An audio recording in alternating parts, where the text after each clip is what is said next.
আমি সুতপা। কর্ণাটক রাজ্যের ব্যাঙ্গালোর শহর থেকে আজ এসেছি তামিলনাড়ু রাজ্যের মুদুমালাই ন্যাশনাল পার্কে। আপাতত আমাদের ঠিকানা দ্য ওয়াইল্ডারনেস রিসর্ট। জঙ্গলের মাঝে শান্ত নিরিবিলি পরিবেশে বেশ সুন্দর সময় কাটছে আমাদের। গাড়িতে ব্যাঙ্গালোর থেকে 5 ঘন্টা সময় লেগেছে এখানে পৌঁছতে। তারপর দুপুরের খাওয়া দাওয়া করে খানিক বিশ্রাম নিয়ে এবারে যাব আমরা জঙ্গল সাফারির উদ্দেশ্যে। সাফারির জন্য টিকিট কাউন্টার আমাদের আসার পথেই পড়েছিল, যা এখান থেকে 12 কিলোমিটার দূরে। তবে সকালে জঙ্গল সাফারির সময়সীমা 6:30 থেকে 10টা, আর বিকেলে 2টো থেকে 5টা। সে সময় গেট বন্ধই হয়ে গেছিল। অনলাইনে টিকিট কেটে রাখার সুবিধা থাকলেও কোনো স্লট আমরা ফাঁকা পাইনি। ঘড়িতে এখন ওই 4টের মতো বাজে। চলুন গিয়ে দেখি বিকেলের জঙ্গল সাফারি করতে পারি কিনা। জঙ্গলে ঘুরতে গিয়ে এ যাবৎকাল যেটুকু অভিজ্ঞতা হয়েছে তাতে দিনের প্রথম আর একদম শেষের জঙ্গল সাফারিতে জীবজন্তু বেশি দেখার সম্ভাবনা থাকে।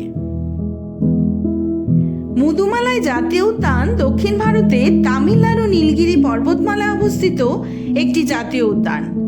এটি নীলগিরি জেলার 124 বর্গ কিলোমিটার জুড়ে 850 থেকে 1250 মিটার উচ্চতায় অবস্থিত এবং কর্ণাটক আর কেরালা রাজ্যের সাথে এর সীমানা রয়েছে। জাতীয় উদ্যানের মধ্যে দিয়ে সমস্ত যানবাহন চলাচলই করতে পারে, যে কারণে 3টি পাবলিক রাস্তার যানবাহন চলাচলের পথে বিভিন্ন ধরনের স্তন্যপায়ী প্রাণীদেরও দেখা যায়। তবে দুধারে জীবজন্তু দেখতে পেলে গাড়ি থামিয়ে দাঁড়ানো, পিছনে অন্য গাড়ির লাইন পড়ে যাচ্ছে, তাই কোথাও হঠাৎ দাঁড়িয়ে পড়া একটু অসুবিধায়। চলুন পথ চলতে চলতেই দেখতে থাকি বন্য প্রাণীদের। কই হাতি? কই দেখো, সত্যি হাতি? ডান দিকে বা কোন দিকে আমাকে বল। ডান দিকে। আমি তো দেখি হ্যাঁ, ওই তো তুই যে দেখা যাচ্ছে। ওখানে মানে হাতি। ইয়ে হয় এলিফ্যান্ট বাট, রাইস বাট না, এলিফ্যান্ট বাট। এই যে এখান থেকে পরিষ্কার দেখতে হবে। এই দেখো লুকিয়ে আছে। ছবি তোলা। চলুন চলে এসেছি সাফারির জন্য টিকিট কাউন্টারের সামনে। তবে তার আগে নির্দিষ্ট জায়গায় গাড়ি পার্কিং করতে হবে। আজ 24শে মে, শনিবার, ছুটির দিন। ভালোই টুরিস্টদের ভিড় চারিদিকে।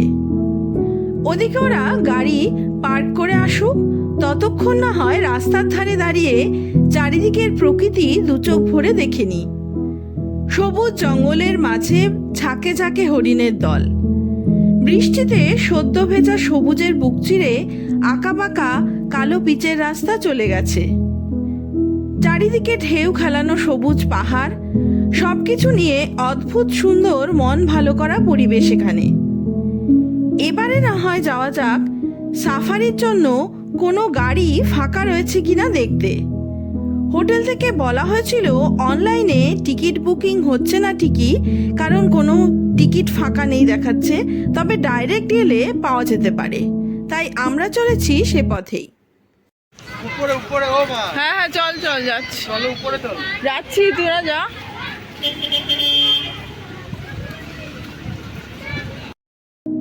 মুদুমালাই টাইগার রিজার্ভ হলো ভারতের তামিলনাড়ুর নীলগিরি পর্বতমালা অবস্থিত একটি সংরক্ষিত এলাকা। এটি তার সমৃদ্ধ জীব বৈচিত্র্যের জন্য পরিচিত এবং বাঘ ও অন্যান্য বন্যপ্রাণীর জন্য এটি গুরুত্বপূর্ণ আবাসস্থল। এই অভয়ারণ্যটি নীলগিরি বায়োস্ফিয়ার রিজার্ভের অংশ এবং কর্ণাটক ও কেরালার সাথে এর সীমানা ভাগ করে নেয়। ঋতুরাজ দেবজ্যোতি পল্লবী খুব এক্সাইটেড জঙ্গলে বাঘ দেখার ব্যাপারে। পল্লবী তো ঠাকুর ডেকেই যাচ্ছে যাতে সাফারির টিকিট পাওয়া যায় এই মুহূর্তে। ওদিকে ওর মামা লাইনে দাঁড়িয়ে আছে বহুক্ষণ টিকিট পাওয়ার আশায়। কেউ আবার বাসে করে জঙ্গলে ঘুরতে রাজি নয়, তাই আশায় রয়েছে যাতে জিপসিতেই টিকিট পাওয়া যায়। মুদুমালাই জঙ্গল সাফারির ক্ষেত্রে বড় বাস মানে মিনি বাস সাফারিতে অ্যাডাল্টদের 340 টাকা টিকিট আর চিলড্রেনদের ক্ষেত্রে 173 টাকা করে টিকিট। জিপসি সাফারিতে ম্যাক্সিমাম 6 জন যেতে পারবে, তার জন্য 4200 টাকা গাড়ির জন্য আর 130 টাকা জন প্রতি এন্ট্রি ফিস। জিপ সাফারিতেও ম্যাক্সিমাম 10 জন যেতে পারবে, তারও ভাড়া একই 4200 plus 130। Elephant camp entry fee অ্যাডাল্টদের জন্য 30 টাকা আর চিলড্রেনদের 20 টাকা। স্টিল ক্যামেরা 53 টাকা, হ্যান্ডি ক্যামেরা 315 টাকা।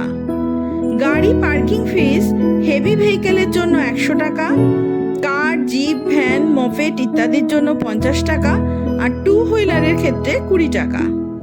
তবে সব ভাড়ার ক্ষেত্রেই লক্ষ্য করছি ফরেনারদের জন্য ডবলেরও বেশি ফিস বা এন্ট্রি ফিস বলুন যাই বলুন সব কিছুই অনেকটাই বেশি। মুদুমালাই টাইগার রিজার্ভে গত কয়েকদিনে ভিজিটররা সাফারির সময় কি কি জীবজন্তু দেখতে পেয়েছে তার নাম ও আর সংখ্যা লেখা রয়েছে একটি বোর্ডে। এই যেমন 21 তারিখ 3টে বাঘ, 24 তারিখ লিপার্ড একটি, 23 তারিখ 32টি এলিফ্যান্ট আর প্রায় 150টা মতো ইন্ডিয়ান গৌর বা বনগরু, যা বিশ্বের বৃহত্তম গরু জাতীয় প্রাণী। এছাড়াও কম বেশি sloth bear, dhole, mouse deer, sambar deer, barking deer, python, monitor lizard, vulture, black panther এ সমস্ত কিছুই দেখা গিয়েছে। তবে এ সমস্ত লিস্টটি দেখে এবার আমাদের ফিরতে হবে রিসর্টে, কারণ সাফারির জন্য টিকিট পাওয়া যায়নি। ঘড়িতে এখন 5:30, টাইমও শেষ, 5টা পর্যন্তই সাফারির টাইম। চলুন কি করা যাবে, আর ফেরা যাক। আগামীকাল ইচ্ছে আছে একদম ভোরবেলায় চলে আসবো এখানে, যদি ছেলে মেয়েদের আবদার রাখা যায়। দেখা যাক কি হয়। মধুমালাই থেকে উটির দূরত্ব 36 kilometre, Coonoor 56 kilometre, Kotagiri 65 kilometre, Coimbatore 120 kilometre, Bangalore 240 আর মাইসোর 91 কিলোমিটার। তাই উটি, ব্যাঙ্গালোর, মাইসোর ভ্রমণের ক্ষেত্রে মধুমালাই টাইগার রিজার্ভ ঘুরে দেখা টুরিস্টদের কাছে উপরি পাওনা। এই তো গাড়ি ও হট করে দাঁড় করে সেরা দাঁড়া এগিও না এগোবে না, ছোট গাড়ি আছে না, থাকুক। ওফ কি বড় রে, কি পাখনাটা দেখেছিস? আমি ভিডিওতে আরো ভালো লাগছে বেশি। ওই দেখো, দেখে দেখা হয়ে গেল। একটু বড় করো। জুম করে আমিন। রিসর্টে ফেরার পথে রাস্তার দুধারে জঙ্গলে ময়ূরের সৌন্দর্য আর তার সঙ্গে দলে দলে হরিণদের আনাগোনা দেখতে দেখতে মনে হচ্ছে যেন আমরা নিজেরাই জঙ্গল সাফারিতে বেরিয়েছি। যদিও জিপ সাফারির সময় এই রাস্তাতে নয়, জিপ নিয়ে যাবে জঙ্গলের একদম ভিতরে। এ পথে সামনের কোনো গাড়ি দাঁড়িয়ে পড়া মানেই বুঝতে পারছি কিছু জীবজন্তু দেখা যাচ্ছে অবশ্যই। তাই আমরাও দাঁড়িয়ে পড়ছি হঠাৎ করে, যদিও হঠাৎ দাঁড়িয়ে পড়াতে অসুবিধাও হচ্ছে অনেক রকমের। আমার ফোনে অত ভালো আসছে না। ও না, শালিকটা হাতির পিঠে বসেই রয়েছে, বোঝেই নাও। বাচ্চা হাতি রে এটা। কি করবে ও? হ্যাঁ, বুড়ো বয়স্ক তুই জুম করে তো মামি কি গো জানি না, এত সবাই দাঁড়িয়েছে। হাতি। বাইসন হ্যাঁ? কি উইটা কি উই যে এটা হাতি। হাতি কালো রঙের হয়। না, না, বাইসন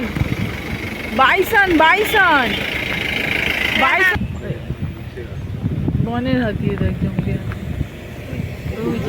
বড় এটা বড়। আবারে দাদা সেরা মিং যদি চলে আসে রে। একটাতে কিছু হবে না, অনেকগুলো থাকলে একটাতেই বাজিমাত করে ওরে দেবে মারে। তো। মামির ফোনটা তো সেরা। মানে তো ভালো। তুমি কোনটা এ তো একদম তো বেরিয়ে ছবি তুলছে, ওরে বাবা সাইড এ তো পুরো সেলফি না মাস্টার। না এ তো কি দেখ, দাঁত দেখ হাতিটা। আরে এগুলো সেইখানে আর এইখানেরই ওই কাঠ ফাট নিয়ে যায় এইসব কাঠি। ওই তো কত হাতি, ওই দেখ কাঠ ওই যে জলের না না মধ্যে ওই যে একটাই একটা। অন্য সুর। এখানে নেই, আরে তখন ওখানে ওইটা সব বলো শুরু বুনো শুয়োর দূর থেকে বাইসন দেখেছি, এসেছিল, সিং ছিল, ডুয়ার্সে।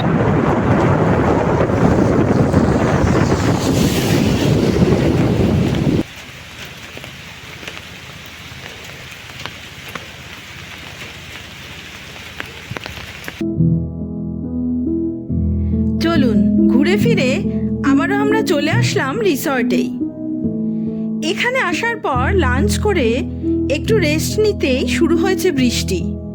বৃষ্টি থামার অপেক্ষা করে বাইরে ঘুরতে গিয়ে আবারও ফিরে এসে দেখছি বৃষ্টিই চলছে।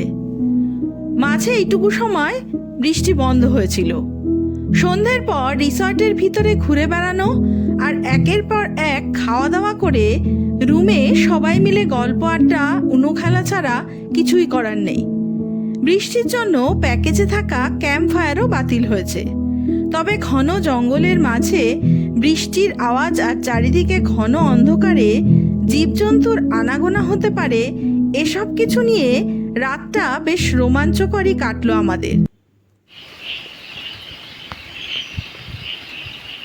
সকাল 6টা, 5টা থেকে উঠে আছি, কিন্তু বৃষ্টি থামছেই না। ভেবেছিলাম আমরা সাফারি করতে যাব, 6:30টায় খুলবে, 5টায় বেরিয়ে লাইনে দাঁড়াবো, কালকে টিকিট পাইনি বলে। কিন্তু সারা রাত বৃষ্টি, এখনও বৃষ্টি, তাই ডিসিশন চেঞ্জ। সারা রাতভর বৃষ্টি হয়েছে, তার কোনো বিশ্রাম নেই। ভোর 5:30টাতে ব্যালকনিতে দাঁড়িয়ে ব্যাঙের ডাক আর ঝিঝি পোকার ডাক শুনছি। সকালের প্রথম জঙ্গল সাফারি করার ইচ্ছে ছিল সকলের। বৃষ্টি দেখে মন খারাপে কারোর আর বিছানা ছাড়ারও ইচ্ছা নেই। সকাল 6:30টায় প্রথম জঙ্গল সাফারি হয়, তার মানে আমাদের তাড়াতাড়ি বেরোতে হতো এখান থেকে। কি আর করব, চলুন আমি না হয় আপনাদেরকে আশপাশটা একটু ঘুরে দেখাই। আমরা রয়েছি রিসর্টের সামনের দিকের 5টি কটেজের একটিতে।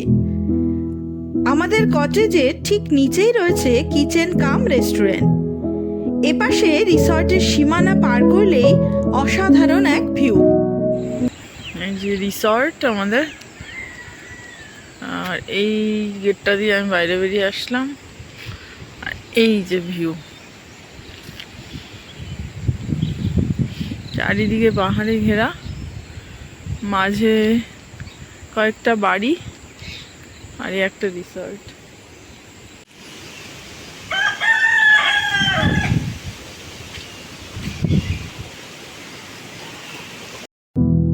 আর এই হলো রিসর্টের পিছনের পোর্শন। এখানেও রয়েছে 5টি কটেজ, যা পুরোপুরি জঙ্গল ঘেঁষা। প্রকৃতির কোলে প্রায় একটা দিন আমরা এখানে ভালোই কিন্তু সময় কাটালাম। এই রিসর্টে চেক আউট টাইম দুপুর 12টা, কিন্তু আমরা বৃষ্টি একটু থামলেই বেরিয়ে পড়ব। ওদিকে মূল আকর্ষণ জঙ্গল সাফারি, সেটাই যে এখন আমাদের বাকি। গতকাল থেকে এখানে ঝড় বৃষ্টির জন্য লোডশেডিং এখনো পাওয়ার আসেনি। কাল রাত 10টার পরে আবার জেনারেটরও বন্ধ হয়ে গিয়েছিল। চারিদিক অন্ধকারের মাঝে রুমে হালকা আলোতে রাত কাটিয়েছি সবাই, কারণ 10টার পর সমস্ত স্টাফেরা যে যার বাড়ি ফিরে গিয়েছিল। আমাদের ব্রেকফাস্টের সময় হয়ে গিয়েছে, 8টা মতো বাজতে চলেছে, এখনো কেউ কোথাও নেই। রাতে বা ভোরে প্রয়োজন হলে কোনো স্টাফের সন্ধান পাওয়া যায়নি। কিন্তু সবে লোকজন আসলো, এখন আপাতত চা আর কফি পাওয়া যাবে, আর কিছু না। আবার বৃষ্টি, ভাল লাগে। একটু থেমে গেছিল,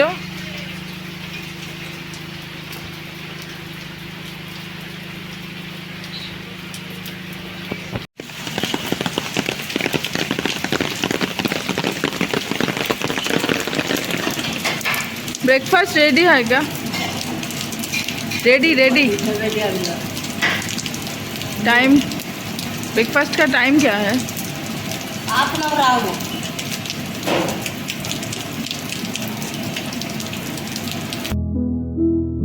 শেষমেশ 8টা নাগাদ চা পর্ব মিটতে না মিটতেই শুরু হয়েছে ঝাঁপিয়ে আবার বৃষ্টি।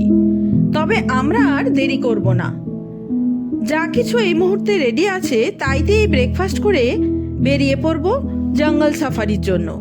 কারণ জঙ্গল সাফারির টাইম আবার 10:30টাতেই শেষ। দ্য ওয়াইল্ডারনেস রিসর্টে per head per day charge 2,500 টাকা করে, তাতে ক্যাম্প ফায়ার সহ 4 বেলার খাওয়া দাওয়া ইনক্লুড করা আছে। আমরা একটি 4 বেডের রুম নিয়েছিলাম। মুদুমালাই তামিলনাড়ু ও কর্ণাটক রাজ্যের সীমানা হওয়ায় এখানে তামিল ও কন্নড় ভাষাই বেশি প্রচলন। হিন্দি ভাষা তেমন কেউ বুঝতেই পারছে না। আরে কিছুই দিতে পারছে না বলে তাড়াতাড়ি করে এটা দিয়ে দিল। নীল কারি করেছে, বলেছে পল্লবী, ওরা আচার বের করে দিয়েছে। ব্রেড অমলেট দিচ্ছে। এই যে বড় ছিল এটা নেবে মামি? হ্যাঁ হ্যাঁ, তুই নে লুচিতেই শান্ত, তুই খেলেই হবে ব্রেড বাটার। মাছি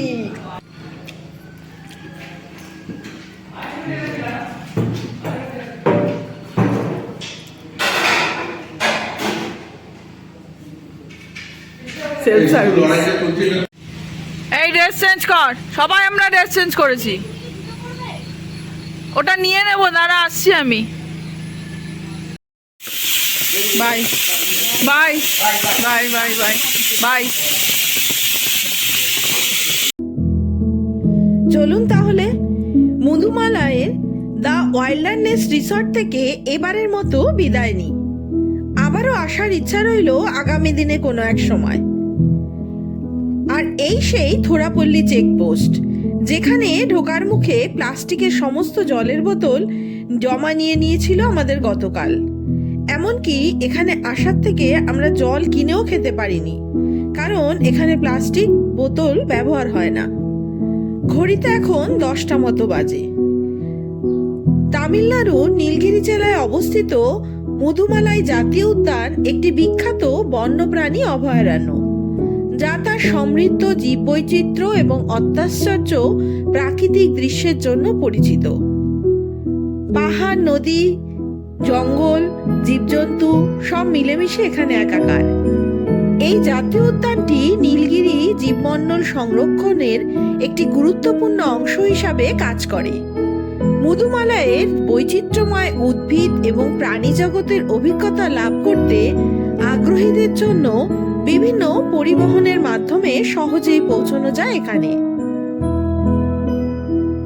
জঙ্গলের মাঝে এক ঝাঁক হরিণের দল দেখতে দেখতে হঠাৎ দেখি তারই মধ্যে দুটিতে আবার শিং নিয়ে মারামারি করতে করতে একেবারে রাস্তাতে চলে এসেছে। জঙ্গলের এ প্রান্ত থেকে ও প্রান্তেও চলে গেল। এই কারণেই এই পথে গাড়ি চালানো অতি সাবধান। অনেক সময় গাড়িতে চাপা পড়ে অনেক বন্য প্রাণীর প্রাণনাশ হয়ে থাকে। রাতে এই রাস্তাগুলিতে ভ্রমণের ঝুঁকি বিবেচনা করে ও জননিরাপত্তা এবং বন্যপ্রাণীদের সুরক্ষার কথা বিবেচনা করে কর্ণাটক সরকার বান্দিপুর টাইগার রিজার্ভ, যেটা NH 181 এর মধ্যে দিয়ে যাওয়া উটি পর্যন্ত যে সড়কটি রয়েছে, তা রাত 9টা থেকে সকাল 6টা পর্যন্ত যানবাহন চলাচল নিষিদ্ধ করে। রাতে সেই কারণেই ব্যাঙ্গালোর থেকে মুদুমালাই যাওয়ার রাস্তা দ্বিগুণ দেখায়। ইন্টারপ্রিটেশন সেন্টার এটা।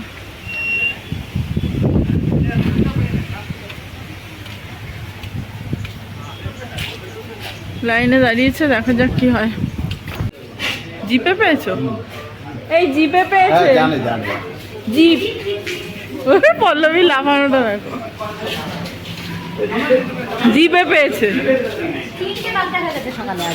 3টে বাঘ দেখা গেছে তোর জন্য। আমি কিন্তু ঘুম থেকে উঠতে বলেছিলাম, নীল আবার উঠে ঘুমিয়ে গেছে।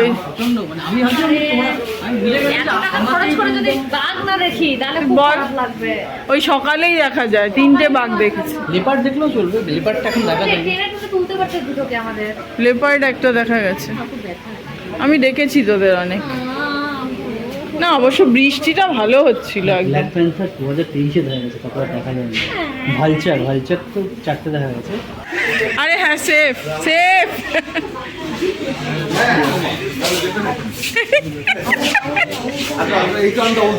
এই লাফালো জিপ, জিপে যাবো বলে এখন আমার ভয় পাচ্ছে। একটু ওই টিকিটটা টিকিট না কাগজে লিখে দেখি, কাগজটা একটু দেখি। 8166 টাকাটা লেখা, দেখি টাকাটা লেখা। এই তো 4850। 4850। এই ওদের বলে দিও যেখানে বাঘ থাকে সেখানে নিয়ে যাবে। মানে বাঘের মধ্যে ঢুকিয়ে দিই, বাঘটা আসলে তোকে রেখে চলে যাবো আমরা। দেখ আমি তো কি খুশি দেখ। না ওটা না। আরে পেছনটা খোলা রে। এদিকে সকালবেলা ঘুমের করে বলছে না একবারেই যাবো, আর এখন দেখো। কোথায় বসবি? বসে নে তোরা। তোরা তোদের চয়েস মতো বস, তারপরে আমরা বসছি। No guide. অবস্থা খুব খারাপ দেখছি। ওটা না তোরা কি হয়েছে? তুমি ভয় পাবে। হ্যাঁ, এতগুলো টাকা নিয়ে দেখ, এই দেখ। দেখ এতগুলো টাকা নিয়েছে দেখ। হ্যাঁ পুরো ফাটা। কি বলছো? 1 আওয়ার। এখন 10:30টা ফ্রি। 1 ঘন্টা হবে না, তার আগে শেষ হয়ে যাবে। মুদুমালাই ব্যাঘ্র সংরক্ষণাগার তামিলনাড়ু রাজ্যের নীলগিরি জেলায় অবস্থিত, যা কর্ণাটক, কেরালা এবং তামিলনাড়ু এই 3টি রাজ্যের ত্রিসংযোগস্থলে অবস্থিত এবং এটি 1986 সালে ঘোষিত ভারতের প্রথম জীবমণ্ডল সংরক্ষণাগার। নীলগিরি বায়োস্ফিয়ার সংরক্ষণাগারের অংশ হিসাবে এটি অনন্য ভূমিকা পালন করে এবং পশ্চিমে ওয়ারনাড বন্যপ্রাণী অভয়ারণ্য, যেটা কেরালে, উত্তরে বান্দিপুর ব্যাঘ্র সংরক্ষণাগার, যেটা কর্ণাটক রাজ্যে, আর দক্ষিণ ও পূর্বে নীলগিরি বিভাগ ও দক্ষিণ পশ্চিমে গুডালুর বন বিভাগের সাথে একটি সাধারণ সীমানা রয়েছে, যা একসাথে বাঘ এবং এশিয়ান হাতির মতো প্রধান প্রজাতির জন্য একটি বৃহৎ সংরক্ষণ ভূদৃশ্য তৈরি করে। মুদুমালাই নামের অর্থ প্রাচীন পাহাড়ি সীমানা। প্রকৃতপক্ষে পশ্চিমঘাট তৈরির সময় এটি 65 মিলিয়ন বছর পুরনো। ফরেস্ট সার্ভে অফ ইন্ডিয়ার মূল্যায়ন অনুসারে মুদুমালাই রিজার্ভের বনভূমি অত্যন্ত ঘন বন হল 47.5 বর্গ কিলোমিটার, মাঝারি ঘন বন হল 214.98 বর্গ কিলোমিটার এবং খোলা বন 56.16 বর্গ কিলোমিটার। এই রিজার্ভটিতে লম্বা ঘাস, যা সাধারণত হাতির ঘাস নামে পরিচিত, বিশাল জাতের বাঁশ, সেগুন, গোলাপ কাঠ ইত্যাদি মূল্যবান কাঠেরও প্রজাতি রয়েছে। এখানে বিভিন্ন প্রজাতির স্থানীয় উদ্ভিদ রয়েছে। এই বৈচিত্র্যময় আবাসস্থলে বিভিন্ন ধরনের প্রাণী বাস করে, যার মধ্যে রয়েছে বাঘ, হাতি, ভারতীয় গৌর, প্যান্থার, সাম্বার দাগযুক্ত হরিণ, ইঁদুর হরিণ ছাড়াও নানা ধরনের হরিণ, তাছাড়াও সাধারণ ল্যাঙ্গুর, মালাবার জায়েন্ট, কাঠবিড়ালি, বন্য কুকুর, জঙ্গল বিড়াল, হায়না ইত্যাদি। এই রিজার্ভে 260টিরও বেশি প্রজাতির পাখির বিস্তৃত বৈচিত্র্য রয়েছে। ভারতে পাওয়া পাখির 8% প্রজাতির পাখি মুদুমালাইতে রেকর্ড করা হয়েছে। প্লাস্টিকের ফাটা ঢুকিয়েছি, ঢেকেছি এরম ভাবে, ছাতা দিয়ে ঢেকেছি এরম ভাবে নিজেদেরকে। চারিদিক দিয়ে জল ঢুকছে, গাড়িতে কোনো মিনিমাম, হ্যাঁ সত্যি মিনিমাম মেনটেন্স, চারিদিক দিয়ে জল পড়ছে। ওটা এরকম এরকম উছলে দে, তাহলে দরকার নেই, গায়ের মধ্যে পড়বে। ওই দিকে পড়বে, ওর গায়ে ওর গায়েই পড়বে। Fact of reject. বাইসানটাই তো আসছে না। এই যে আপনারা দেখুন বাইকটা ও তো ওই যে ওর ওই যে আগের দিনে ওই দূরেই ছিল, আজকেও সেই দূরেই দাঁড়িয়ে। ভিজেছে সেটাও সেটা অবশ্যই হয়েছে, কাপড় দিত। চলো চলো চলো, ওই দাঁড়িয়ে। ঢুকে গেছে। ওই যে ময়ূর ময়ূর ময়ূর ময়ূরী নাচিছে হরতে ঝিম ঝিম ঘন ঘন। যা বৃষ্টি হচ্ছে আর জল খাচ্ছে না বাইরে। এই দাদা বলছে জিভ বের করে জল খেয়ে নেবে বাঘ, আর বাইরে আর বাইরে বেরোবে না। বলছে বাঘ আর বাইরে আসবে না, জিভ বের করে জল খেয়ে নেবে। ওটা ওই ছোট ছোট 1 ঘন্টার জঙ্গল সাফারিতে আধ ঘন্টা জঙ্গলের ভেতর ঘোরা হয়ে গেছে। বৃষ্টি জল জিপের চারিদিক থেকে ভিতরে ঢুকছে। সবাই বেশ ভালোভাবেই ভিজেছি। ফেরার পথে কোথায় কিভাবে ভেজা ড্রেস চেঞ্জ করব সেটাই এখন ভাবছি। এখনো পর্যন্ত হাতি, হরিণ আর বাইসনের দেখা পেয়েছি, যা কালকে আমরা মেন রাস্তা দিয়ে গাড়ি নিয়ে যেতে যেতেই নিজেরাই দেখতে পেয়েছিলাম। আসলে জঙ্গল সাফারির ক্ষেত্রে দিনের একদম শুরু আর শেষে আসাই ভালো। ওই 2 সময় আসলে জীবজন্তু বেশি দেখতে পেতাম। এবারের মতো সেই সৌভাগ্য আর হলো না। তবে যাই বলুন না কেন, অঝোর বৃষ্টিতে ভিজতে ভিজতে ঘন জঙ্গলে ঘুরছি আর বন্য প্রাণীদের খুঁজছি, এই ব্যাপারটা কিন্তু দারুণ আকর্ষণীয় আর মজার। বেশ অন্যরকম এক অভিজ্ঞতা। কি হচ্ছে, দরজা আটকাচ্ছে না? আমি না দেখছি, তোকে দেখতে হবে। পাখি পাখি সুন্দর সুন্দর। রোদ উঠেছে।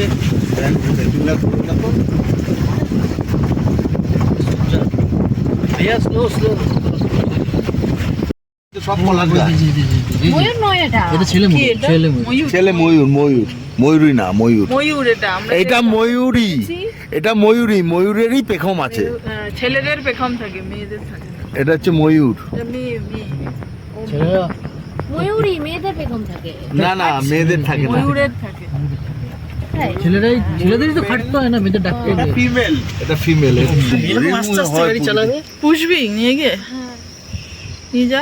তবে এখানে ময়ূর দেখতেও বেশি হ্যাঁ, সুন্দর। পুরুষ আমরা তো। এত জায়গায় ময়ূর দেখেছি, এখানে ময়ূরও যেন কি সুন্দর। সবই, হরিণও সুন্দর।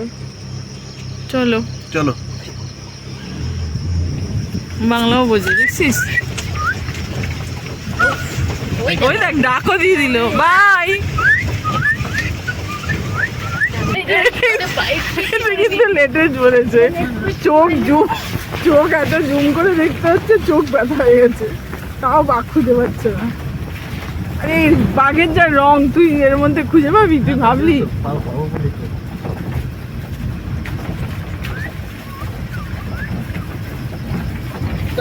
সকালে দেখা যায় বাঘ, বুঝলা?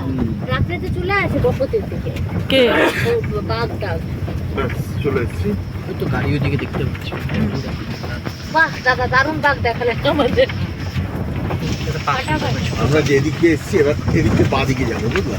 কিন্তু ডান দিকে তো জনবসতির দিকে চলে যাবে। আমরা ও বুঝতে পেরেছি। বাসে করে গেলে একটু বাস ছিল না, বাসের টিকিট ছিল না। দিলই না বাসের টিকিট। পাস নেই, নেই হোগা, পাস নেই হোগা। जीप जीप अवेलेबल है, नहीं होगा, কি মনে হচ্ছে? नहीं होगा। চলুন তাহলে মধুমালাই জঙ্গলের জিপ সাফারি আমাদের শেষ হলো আজকের মতো। ফেরার পথে প্রচুর ময়ূর আর হাতির দল চোখে পড়লো রাস্তার দুধারে। সব মিলিয়ে ভালোই কাটালাম কিন্তু এই 1 ঘন্টা। সাফারির ক্ষেত্রে আমরাই সর্বশেষ ট্যুরিস্ট, তাই হয়তো জিপটির পরিকাঠামো বিশেষ ভালো নয়। এবারে আমরা ফিরবো ব্যাঙ্গালোর। গুগল ম্যাপ দেখাচ্ছে ব্যাঙ্গালোরের হোরামাবুর দেবজ্যোতিদের ফ্ল্যাটে ঢুকতে ঢুকতে এখন আমাদের 5 ঘন্টা সময় লেগে যাবে। যদিও ফেরার পথে যেহেতু মাইসোরের ওপর দিয়েই যাব, তাই একবারটি মাইসোর প্যালেসও ঘুরে দেখার ইচ্ছা। তাই পথে আর সময় নষ্ট করে লাভ নেই। ভিজে জামা কাপড় সবার গায়েই শুকিয়ে যাচ্ছে। এই মুহূর্তে তামিলনাড়ু রাজ্য থেকে বেরিয়ে আমরা কর্ণাটক রাজ্যে আবার প্রবেশ করলাম। সামনেই বান্দিপুর ন্যাশনাল পার্ক, মানে জঙ্গলের এটি হলো এই রাজ্যের অংশ। এটিও কর্ণাটকের একটি বিখ্যাত বন্যপ্রাণী সংরক্ষণ কেন্দ্র। পুরা টাইগার রিজার্ভ এটা নয়। ডিক্লেয়ার্ড এক প্রজেক্ট টাইগার। ওই দেখ 12টা বাঘ আছে না, শেষমেশ 2023 পর্যন্ত 23-এ সেলিব্রেশন প্রজেক্ট টাইগার। বাপরে, প্রজেক্ট টাইগার সেলিব্রেট। তাহলে এখানেই বাঘ বেশি আছে। আমরা এখানে এসে করতে পারতাম সাফারিটা, ওই জন্যই আমি দাঁড়ালাম। আরে বান্দিপুর এতটাও দূর না, একবার আসতে হবে।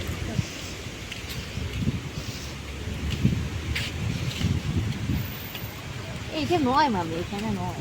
টিকিট কাউন্টার জিজ্ঞেস কর কোথায়? নয় আমার মনে চল না জিজ্ঞেস করি ভিতরে। এটা আমার মনে হয় না। এই যে জিপ আছে, জিপ আছে, জিজ্ঞেস কর।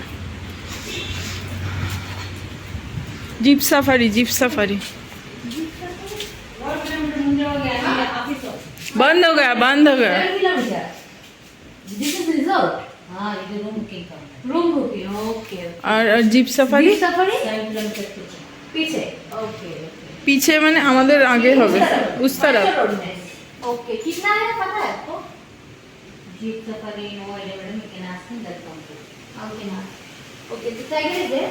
हाँ, tiger is there. Okay okay, ठीक, थैंक यू। চলুন তাহলে পরের বার না হয় এখানের জঙ্গল সাফারির অভিজ্ঞতা আবার নেওয়া যাবে। আজ তবে এই পর্যন্তই থাক। আপনাদের সাথে দেখা হবে নতুন আর একটা ব্লগ নিয়ে, নতুন আর এক জায়গায়। ততদিন সবাই সুস্থ থাকবেন, ভালো থাকবেন। নমস্কার।